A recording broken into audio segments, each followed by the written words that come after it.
Assalamualaikum dan salam Malaysia Madani. Yang dikasihi, yang amat berhormat Datuk Seri Anwar Ibrahim, Presiden Parti Keadilan Rakyat, rakan-rakan pimpinan parti, para perwakilan, pemerhati, tuan-tuan dan puan-puan yang dihormati sekalian. Sabah membincangkan isu Sabah dan Sarawak, Perjanjian EMEA 63 dan konsep 3 wilayah. Kalau dulu, karena ISA sudah saya. Memahami reformasi menjulang madani, kita perlu memahami asas pembentukan negara ini. Malaysia dibentuk oleh 3 wilayah yang telah merdeka.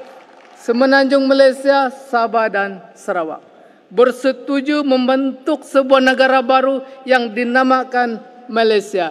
Diikat oleh satu perjanjian yang dinamakan sebagai Perjanjian Malaysia 1963 yang mesra disebut dengan MA 63. Tanpa perjanjian ini, tuan-tuan dan puan-puan, tiada lain Malaysia. Maka dengan itu harus difahami MA 63 adalah Swiss kewujudan negara Malaysia.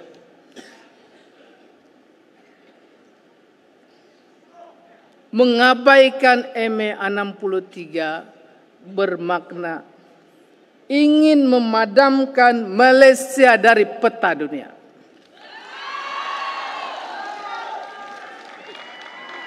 Enam 60 tahun kita bersama Sabah dan Sarawak, tercari-cari nikmat sebuah kemerdekaan dan manfaat kebersamaan dalam Malaysia. Kenapa tidak? Sabah dan Sarawak sekarang ini menjadi jutawan fakir.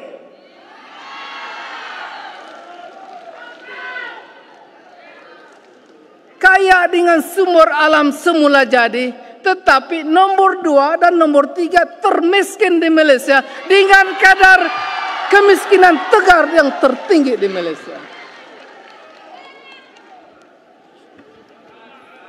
Jalan raya kami di Sabah cantik macam di bulan. Kereta api kami pun boleh tahan. Dari dulu sampai sekarang begitu-gitu juga.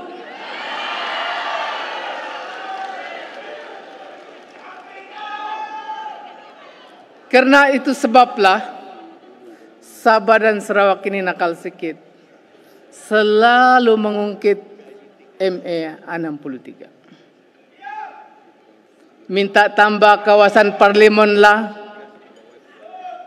dan minta tunai apa yang dijanjikan dalam perjanjian tersebut.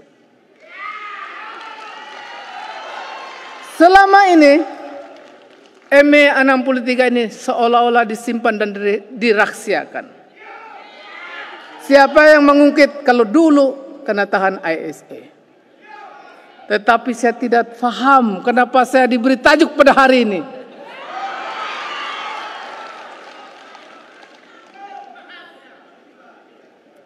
Perkara yang sangat penting, dokumen pembentukan sebuah negara bangsa sepatutnya diajar dan dipelajari oleh semua rakyat Malaysia. Saya paham rakan-rakan di Semenanjung bila datang ke Sabah pakai pasport. Tapi bila berbelanja masih menggunakan ringgit Malaysia. Sebab kita tidak belajar. Oleh yang demikian, pada kesempatan ini saya ingin mencadangkan supaya MA 63 dimasuk ke dalam kurikulum pendidikan negara. Supaya tidak ada curiga di antara kita. Kedua, mari kita hayati dan rayakan hari kemerdekaan masing-masing. Dan kita semarakkan bersama Hari Malaysia. Ini bila Hari Malaysia, Kota Kinabalu tuan rumah, Kuching tuan rumah, Kota Kinabalu Kuching, Kota Kinabalu Kuching. Seolah-olah Malaysia ini hanya untuk Sabah dan Sarawak. Betulkah ini? Kalau Malaysia, Malaysia lah semua. Dan konsep yang ketiga perlu dipahami. Sabah dan Sarawak ingin dilihat sebagai satu wilayah. Bukan negeri di Malaysia. Oleh yang demikian, agihan-agihan kekayaan negara perlu dibahagikan kepada 3 secara saksama. Saya guna istilah saksama ya. Antara Semenanjung Malaysia, Sabah dan Sarawak. Bila tercetusnya gerakan reformasi 98 dan tertubuhnya Parti Keadilan Rakyat, roh perjuangan parti perkara 5.8 saya bacakan.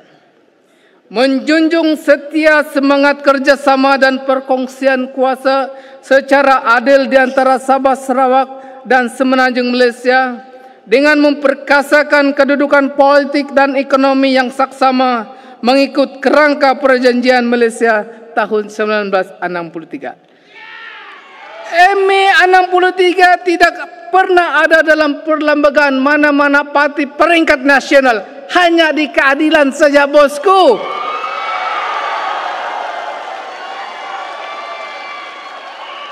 Ini menunjukkan bahwa keadilan ini benar-benar parti nasional berjiwa Malaysia.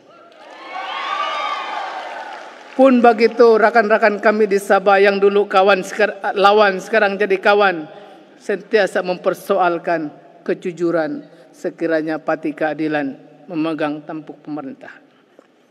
Dengan kuasa Tuhan, Presiden Parti Keadilan diangkat menjadi Perdana Menteri. Beliau telah melantik timbalan Perdana Menteri daripada Borneo. Segera membentuk jabatan kuasa teknikal Majelis Tindakan Pelaksanaan Perjanjian Malaysia 1963. Dan yang terkini, dalam sejarah Dewan Rakyat meluluskan rang undang-undang lembaga hasil dalam negeri yang membolehkan wakil dari Sabah dan Sarawak dilantik sebagai anggota lembaga hasil dan LHDN. Perkara ini tidak pernah dilakukan oleh Perdana Menteri sebelumnya.